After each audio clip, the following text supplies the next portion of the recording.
Bonjour à tous. Aujourd'hui, on va se pencher sur une question qui a tendance à nous embrouiller, même quand on aime bien la nature. Quand on regarde une branche, est-ce qu'on voit une seule grande feuille toute découpée ou est-ce qu'on voit plein de petites feuilles?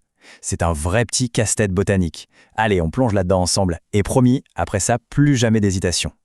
Alors voilà le truc. Le problème, c'est que certaines feuilles simples sont tellement, mais tellement découpées qu'elles ressemblent comme deux gouttes d'eau à une feuille composée qui, elle, est faite de plusieurs mini-feuilles. Pour un œil qui n'est pas habitué, la confusion est quasi inévitable. La grande question est donc là. Comment savoir si ce qu'on a sous les yeux est une seule et unique feuille ou alors un assemblage de plusieurs? C'est justement cette petite illusion d'optique qu'on va démystifier aujourd'hui. Bon, pour y voir clair, le mieux c'est de commencer par les bases. On va d'abord s'intéresser à la première catégorie, la feuille simple. C'est vraiment le point de départ pour tout comprendre. Alors, une feuille simple, qu'est-ce que c'est? Eh bien, la définition est toute bête. C'est une feuille qui n'a qu'une seule et unique lame, ce qu'on appelle aussi le limbe. Le truc à bien retenir, c'est que même si cette lame est dentelée ou très découpée comme celle d'un chêne, ça reste une seule pièce. Ok, mais comment on la reconnaît à coup sûr? En fait, il y a 3 indices. D'abord, on a une seule surface verte d'un seul tenant. Ensuite, il n'y a pas de mini-feuilles séparées. Et surtout, il y a un bourgeon juste à sa base. Pensez à une feuille de chêne, de pommier ou de hêtre. Ce sont des exemples parfaits de feuilles simples. Et là, attention, retenez bien ce point parce que c'est vraiment le cœur de notre enquête.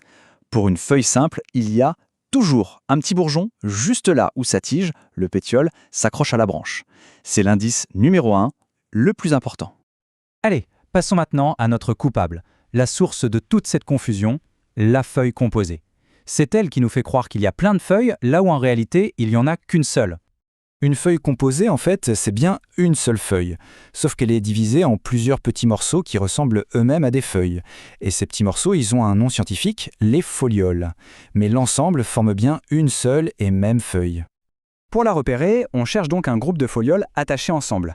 L'exemple typique, c'est la feuille de marronnier, avec ses folioles qui partent d'un même point, un peu comme les doigts de la main. On appelle ça une feuille palmée. Ou alors, pensez à la glycine, avec ses folioles bien alignées de chaque côté d'un axe. Ça, c'est une feuille pennée. Et voici l'indice inversé, celui qui va tout nous confirmer. Si on regarde à la base de chaque petite foliole, là où elle s'accroche à l'axe principal, eh bien, il n'y a rien. Pas de bourgeon, absolument aucun. Et c'est ce détail-là qui change tout. On arrive au moment de la grande révélation.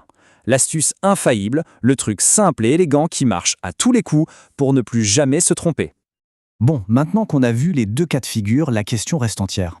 Sur le terrain, face à un arbre, comment on peut trancher de manière définitive? Et voilà la réponse. La clé de toute l'énigme, elle est là. Tout se résume à une seule action, toute simple. Trouver où se cache le bourgeon. C'est lui la véritable carte d'identité de la feuille. En fait, la règle du bourgeon, elle est ultra simple.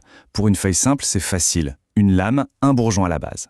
Pour une feuille composée, on a plein de folioles, mais on ne trouvera qu'un seul et unique bourgeon, tout en bas, à la base de la tige principale qui porte tout le monde. La règle d'or, c'est donc un bourgeon par feuille, et jamais, au grand jamais, un bourgeon par foliole. Allez, pour être sûr que tout est bien clair, on va mettre cette super règle en pratique avec les exemples qu'on a vus depuis le début. Ça va aider à bien fixer les idées. Regardons ça ensemble. Le chêne, sa feuille est très découpée, d'accord, mais on cherche à la base. Et hop, un seul bourgeon. C'est donc bien une feuille simple. Le marronnier et ses doigts. On suit la tige principale jusqu'à la branche et bingo, un seul bourgeon pour tout le groupe. Feuille composée. Pareil pour la glycine. Un seul bourgeon pour toute la rangée de folioles. Vous voyez, la règle du bourgeon, elle ne ment jamais. Et voilà, maintenant, la prochaine balade en forêt ou dans un parc aura une saveur de petite enquête. La question qui reste, c'est celle-ci. La prochaine feuille croisée sur le chemin, est-ce que son secret sera révélé en un clin d'œil? À chacun de jouer les détectives de la nature.